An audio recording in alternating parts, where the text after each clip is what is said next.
everybody, Grandma Bev here from Life with Grandma Bev.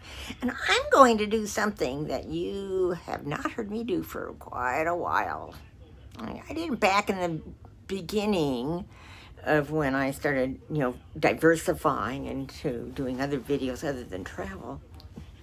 But I haven't since the summer of 2019. Was that when it started? 1920? Yeah. I read a book.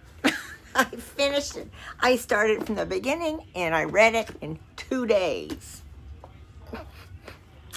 Now, some of you don't know, but my daughter, Michelle Escalin, has two channels she mainly works on. And one is called Books Cause Insomnia. And in that, she's doing all kinds of book reviews and stuff. So who else would I turn to when I needed to get a couple of books to take on this trip in case I felt like reading? I asked her. I went back and I looked at some of her videos, and I'll put her link down below. And the one I first came up with was called Horrorstör. Book remind you of anywhere?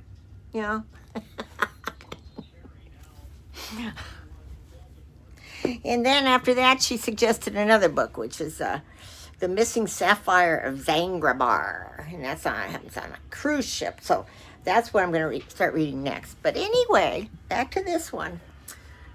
This is something that once you get into it, you keep going and going and going. And it's called Horrorstor. And it's a novel by Grady Hendrix. And I'll read what the little... It says, something strange is happening at the Orkst Furniture Superstore in Cleveland, Ohio. Every morning, employees arrive to find broken... No, I'm not going to be able to pronounce some of these words.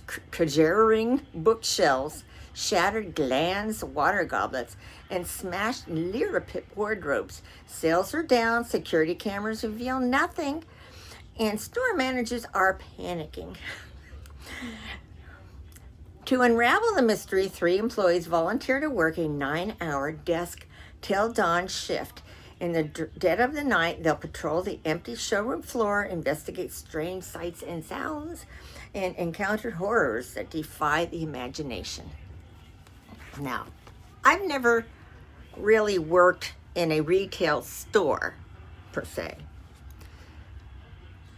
But for those of you who have, this would creep you out, trust me.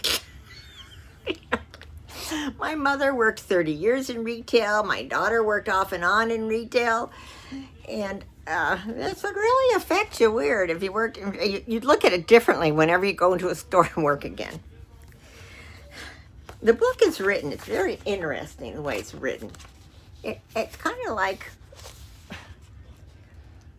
it's got all the different areas of the store, how to visit the Orkst showroom. It's a big place, and you can picture it all in your mind because it's very similar to another store who we all are familiar with.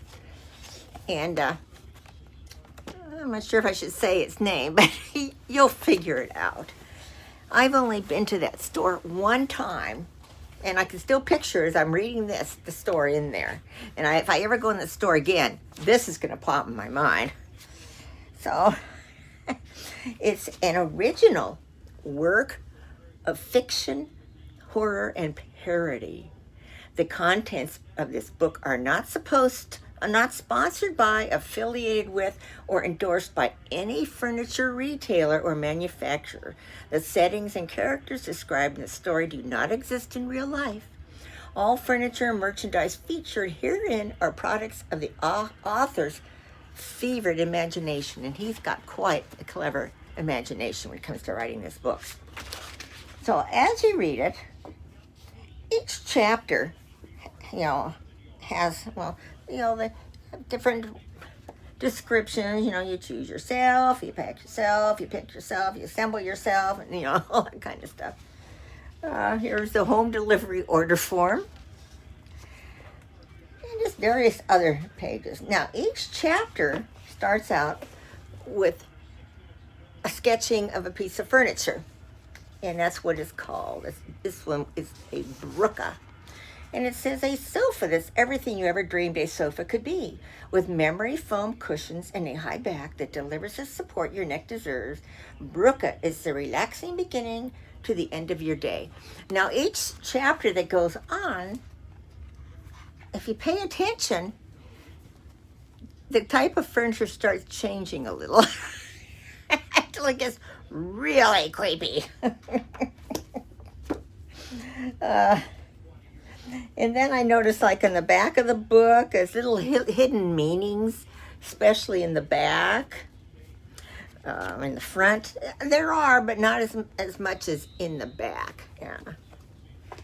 Now, I started this Friday at the airport, and I finished this afternoon on the cruise, which is Sunday. So Friday, Saturday, Sunday. So it didn't take me very long. Now, like I say, I am not a big reader because I can't see that good to read, even with all the right glasses and stuff. I cannot read very well, but this kept me going.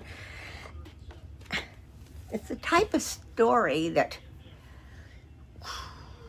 nightmares are made from. It kind of starts out slow to me at first, but then once it gets going, it just, continuation of weirder after weirder after weirder things happening. And like I say, I will never look at that type of store again without thinking of this book. It's like, oh my God, Billy, it's just weird. And it just continues on and on and on and on and on until the end. So did I like it? No. Yes, I did. I'm going to do like my daughter did. I'm going to give it 5 stars. Let me tell you. It just, it's creepy. And they could make a movie out of this easily. I'd go watch it. I would.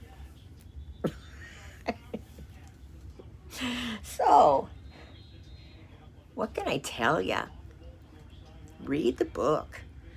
And after I get home from my trip, I may stick it in one of my giveaways, because I always have a box. It's a, what do you call it? Flat rate box, and whatever I can fit in it, I'll put it in. If I can fit this book in one of them, if whoever wins whatever giveaway I'll give, and they ask for it, I'll give it to you, because I don't like to collect books at home. When I read them, I donate them, whatever, right away. It's still just like new. So tell me what you think. Comments below, share, like, and subscribe. And I hope you're all having a good day. I know I'm going to be a little leery when I go to sleep tonight. The book that dreams are made of. I love you all. Bye.